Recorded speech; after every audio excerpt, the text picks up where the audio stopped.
আমাদের মাঝে আবারও নতুন গল্প নিয়ে এসে পড়লাম। তো বেশি কথা না কয়ে শুরু করা যাক। 12 বছর পর দেশে আসলাম, এসে দেখি আমার বউ কবুল বলে আমার ছোট ভাইকে বিয়ে করলো। এই রিয়া, তুমি 3বার কবুল বলে আবার কাকে বিয়ে করলে শুনি? আমি তো তোমার স্বামী আছি। আমার মুখে এই কথাটি শুনে সবাই চমকে উঠলো সাথে সাথে, আর সবাই আমাকে ঘিরে ধরে।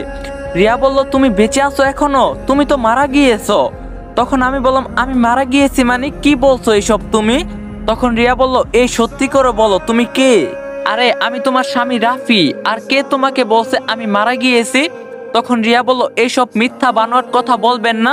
আমার স্বামী বিদেশ একটি দুর্ঘটনায় মারা গিয়েছে, কয়েক বছর হলো। তাকে মাটিও দিয়েছি। রিয়ার কথা শেষ হতে না হতেই দেখতে পারলাম আমার বাবা মা সেখানে চলে এসেছে।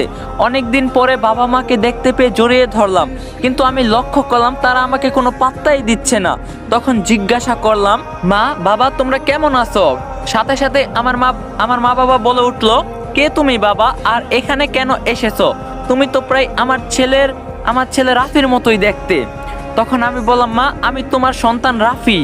তখন আমার মা বলল, না এটা হতে পারে না, কারণ? তখন আমি বললাম, কি কারণ মা, একটু বলবে দয়া করে? তখন আমার মা বলল, কারণটা হলো আমার সন্তান কয়েক বছর আগে প্রবাসে একটি রাস্তার দুর্ঘটনায় মারা গিয়েছে। তখন আমি বললাম, আরে আমি মারা যাইনি, সেখানকার কিছু পুলিশ আমাকে বিনা কারণে জেলে নিয়ে গিয়েছিল। তখন আমার মা বলল, তবে আমরা যাকে মাটি দিয়ে আসলাম সে কে? আর তুমি যে রাফি, তার প্রমাণ কি?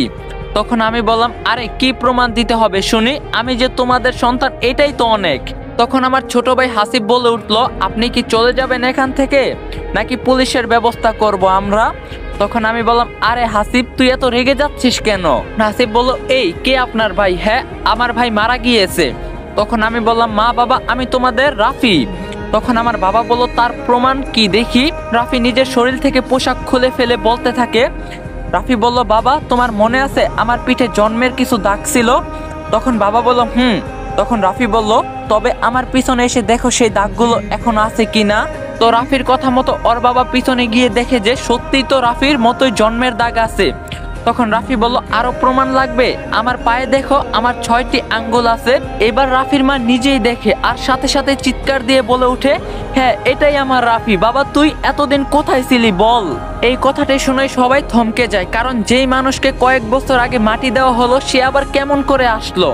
তখন রাফি বলল, মা আমি প্রবাসে একটি রাস্তার দুর্ঘটনা ঘটায়, যার কারণে আমাকে সেখানকার পুলিশ জেলে নিয়ে যায়। তারপরে আমার 4 বছরের জেল হয়। তো জেল খাটার পরে ওরাই আমাকে দেশে পাঠাইয়া দেয়। তখন রাফির মা বলল, তবে আমরা যাকে রাফি ভেবে মাটি দিয়েছি সে কে? তখন রাফি বলল, আমি জানি না মা। কেন কেন তোমরা কি ওকে চিনো নাই? রাফির মা বলল, কেমন করে চিনবো, ওর মুখ তো বোঝাই যাচ্ছিল না। তখন রাফি বলল, কি মা, রিয়ার সাথে হাসিবের বিয়ে হচ্ছে কেন আমি থাকতে? তখন রাফির মা বলল, বাবা রে থাক এইসব আর বলিস না, আমরা সবাই ভেবেছি তুই মারা গিয়েছিস, তাই ভাবলাম ঘরের বউ ঘরেই রাখি, তাই একটু আগেই বিয়ের কাজ সম্পূর্ণ করলাম। কে জানতো তুই আজ আসবি, যদি জানতাম কখনোই এমন করতাম না। মায়ের মুখে কথাটি শোনার সাথে সাথে পায়ের নিচের থেকে কেমন জানি মাটিটা সরে গেল। রাফি বলল, বিয়ে তো হয়েছে শুধুমাত্র, আর কিছু তো হয়নি। হাসিব ডিভোর্স দিলেই তো হচ্ছে। তখন হাসিব বলল, ডিভোর্স মানে কিসের ডিভোর্স? হ্যাঁ।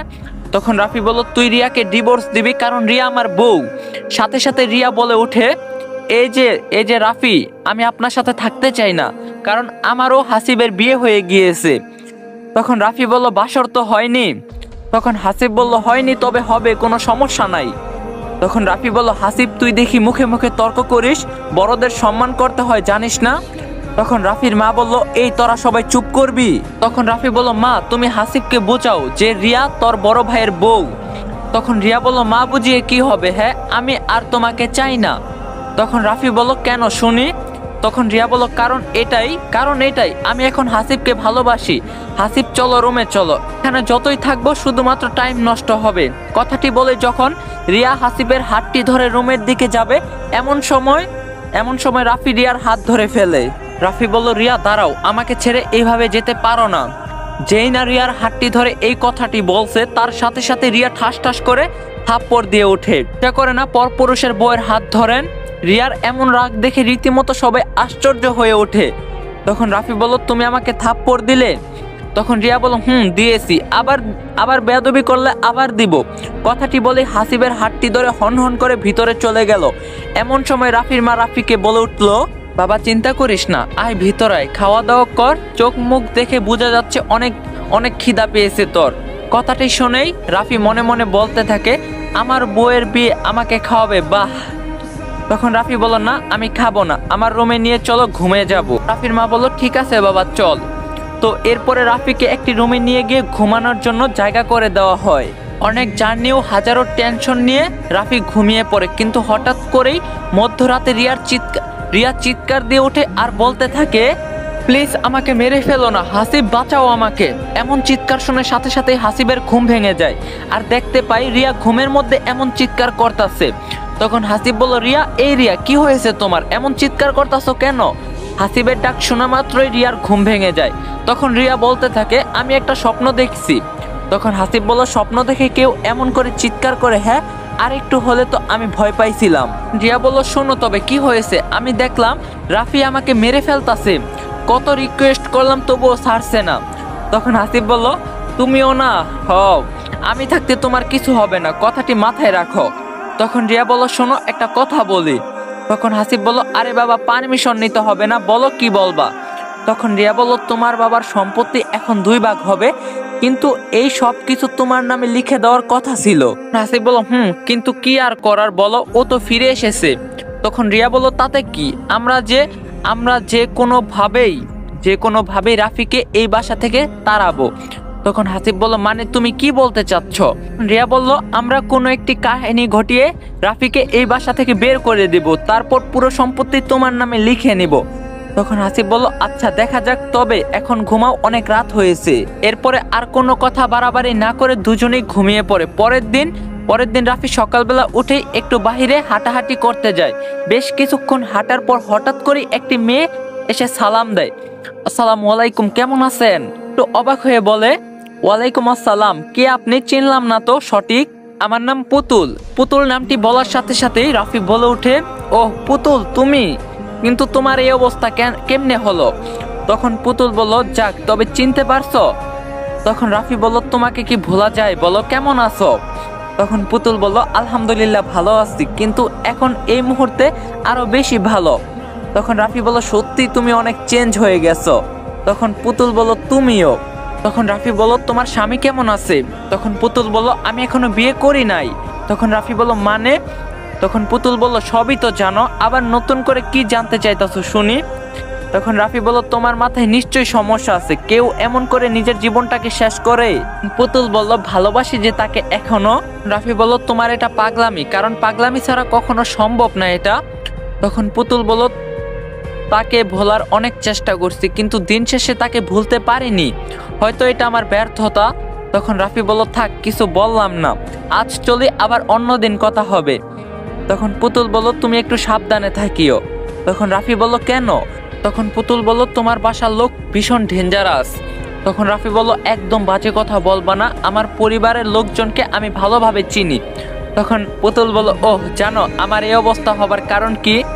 তখন রাফি বলল, না বললে কেমনে করে জানবো বলো। তখন পুতুল বলল, থাক অন্যদিন দেখা হলে বলবো, ভালো থাকিও, আল্লাহ হাফেজ।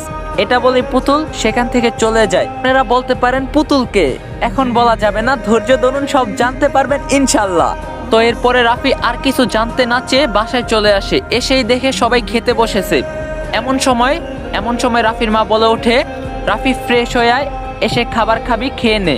মায়ের কথা মতো রাফি ফ্রেশ হয়ে এসে খেতে বসে সবার সাথে। এমন সময় রাফি তার বাবাকে বলে, বাবা একটা কথা বলার ছিল। তখন রাফির বাবা বলল, বল কি বলবি?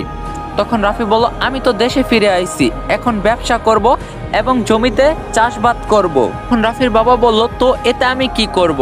তখন রাফি বলল, কিছু করতে বলছি না, শুধুমাত্র আমি আমার জমিগুলো দেখায় দাও, যেগুলো আমি বিদেশ থাকতে ক্রয় করছি, আর হ্যাঁ 14 লাখ টাকা ক্যাশও দিয়েছি, ওইগুলো দাও, ব্যবসা করব। শুনে রাফির বাবা বলে ওঠে, কিসের জমি? তখন রাফি বলল, আমি বিদেশ থাকতে যে জমি কিনছি আমার নামে ওই জমি। তখন রাফির বাবা বলল, সেই জমি তোর একার নামে না, হাসিবও সেখানে পাবে। তখন রাফি বলল, মানে ও পাবে কেন, বুঝলাম না। তখন রাফির বাবা বলল, দুজনের নামে আছে তাই পাবে। তখন রাফি বলল, কিন্তু বাবা এই সব তো আমি নিজের টাকায় কিনেছি। তখন রাফির বাবা বলল, যে 1 বিঘা জমি তার আবার এত কথা। বাবার মুখে 1 বিঘা কথাটা শুনেই রাফি বেশ আশ্চর্য হয়। তখন রাফি বলল, কি বলো 1 বিঘা জমি? আমি তো জমি কিনেছি 11 বিঘা। তখন রাফির বাবা বলল, তুই বললেই হলো। তখন রাফি বলল, আচ্ছা ক্যাশ টাকাগুলো ব্যাংকে রাখতে দিয়েছি, ওইগুলো আমাকে দাও। তখন রাফির বাবা বলল, কোনো টাকা নেই। তখন রাফি বলল, তার মানে তুমি এতদিন আমাকে মিথ্যা বলছো সব? ছি ছি ছি বাবা, তুমি এমন কাজ করতে পারলে আমার সাথে? তখন রাফির বাবা বলল, চুপচাপ খাইতে হলে খা, না হলে যেখান থেকে এসেছিস সেখানে যা। বাবার মুখে কথাটি শুনে রাফির বুকটা কেমন জানি কম্পন দিয়ে উঠলো। তখন রাফি বলল, বাহ বাবা বাহ, তুমি কত সুন্দর করে কথা বলতে পারো, আমি ভাবতে পারি নাই তুমি এতটা ছলনাময়ী। এই কথা শুনে রিয়া বলল, হাসিব, তোমার বাবাকে একটা মানুষ অপমান করতেছে আর তুমি মুখ বুজে সহ্য করতেছো, কেমন ছেলে তুমি? তখন রাফি বলল, এই চুপ কর তুই, একটা মানুষ কি রে? তখন রিয়া বলল, কি ভাবছিস তোর এই ধমকে আমি ভয় পাবো আর চুপ করে থাকবো? তখন রাফি বলল, হাসিব ওকে চুপ থাকতে বল, না হলে কখন যে থাপ্পড় দিব নিজেই জানি না। তখন হাসিব বলল, আমার বউ তো মিথ্যা কিছু বলতাছে না, সত্যিই তো তুই বাবাকে অপমান করতাছিস, আবার বড় বড় কথাও বলতাছিস। তখন রাফি বল, ওহ বাবা, তোমাকে শেষবারের মতো একটি কথা বলি, তুমি কি আমার কষ্টের টাকা পয়সাগুলো ফিরিয়ে দিবে প্লিজ? আমি নতুন করে বাঁচতে চাই। তখন রাফির বাবা বলল, কোনো টাকা নেই। তখন রাফি বলল, মা তুমি তো কিছু বলো বাবাকে। তখন রাফির বাবা বলল, তোর মা কি বলবে শুনি, এই বাসাতে আমি যা বলবো তাই হবে। তখন রাফি বলল, ভালো, খুবই ভালো। আর আর কোনো তর্ক না করে রাফি নিজের রুমে চলে যায়। খাওয়া দাওয়া না করেই রুমে এসে ভাবতে থাকে, সত্যিই তো পুতুল মিথ্যা কিছু বলে নাই, আমার পরিবারের লোকেরা ভীষণ খারাপ। এমন সময় রাফি লক্ষ্য করে রিয়া তার রুমে এসেছে। এটা দেখে রাফি জিজ্ঞাসা করে, তুই এই রুমে কি করিস? তখন রিয়া বলল, তুই এখান থেকে চলে যা, আমাদের সুখে থাকতে দে প্লিজ। তখন রাফি বলল, ছি রিয়া, তুই যে এমন হয়ে যাবি আমি কখনো কল্পনাও করতে পারি নাই। তখন রিয়া বলল, যা হবার হয়ে গেছে, তুই চলে যা এই বাসা থেকে। তখন রাফি বলল, আশ্চর্য, আমার বাসা থেকে আমি কেন চলে যাব? তখন রিয়া বলল, যাবি কি না? তখন রাফি বলল, যাব না, দেখি তুই কি করতে পারিস। তখন রিয়া বলল, ঠিক আছে, দেখ আমি কি করতে পারি আর না করতে পারি। এই কথাটি বলে রিয়া দরজাটা লাগিয়ে দেয় সাথে সাথে। তখন রাফি বলল, এই দরজা লাগিয়ে দিচ্ছিস কেন? দরজা লাগিয়ে দিয়ে রিয়া এমন একটি কাহিনী ঘটিয়ে ফেলে যার জন্য রাফি মোটেও প্রস্তুত ছিল না। Guys, I am back. তারপর বলো, কেমন আছো তোমরা? আবারও তোমাদের মাঝে চলে আইছি। নতুন গল্পটা তোমাদের কাছে কেমন লাগছে পার্ট 1 অবশ্যই কমেন্টে জানাবা, পার্ট 2 লাগলেও কমেন্টে জানাবা। আর ভিডিও লাইক টার্গেট 3K, আর তোমরা ইচ্ছা মতো কমেন্ট করবা। তো পার্ট 2 লাগবে কিনা অবশ্যই কমেন্টে জানাইবা। আর যদি চ্যানেলে নতুন না থাকে অবশ্যই চ্যানেলটা সাবস্ক্রাইব করতে পারবা মানে করবা। আর তোমরা যদি আমার সাথে ইনকাম করতে চাও, ট্রেডিং করা যদি ইনকাম করতে চাও, তাহলে দেখো পিন কমেন্টে আমার টেলিগ্রাম আইডি লিঙ্ক দেওয়া আছে, ওইখানে জয়েন হও, তাহলেই তুমি সবকিছু বুঝে যাবা। তো লিঙ্ক আছে পিন কমেন্টে, সবাই চাও।